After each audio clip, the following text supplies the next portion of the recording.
When it comes to the strengths of Sagittarius, we're talking about their great sense of humor, their idealistic visions, and even being generous. Their weaknesses, however, they will say anything no matter how diplomatic. They promises more than they can deliver. They can be blatant to the point of rudeness. Sagittarius love their freedom and being outdoors to open up their minds. Most of them have a very good sense of humor and extremely open-minded. This openness, however, can lead to motivation to push not only themselves but other people.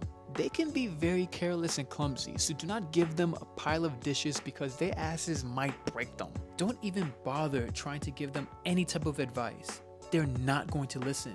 It's like talking to the goddamn wall. They are good people to keep around you though.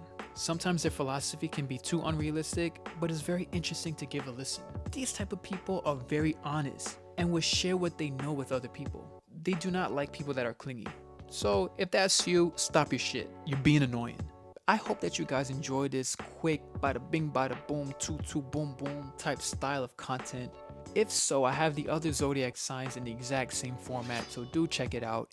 If you want to see something that's a little bit more in depth, I have a whole playlist describing each of the zodiac signs. Check that out too if you want. But until next time, matanet.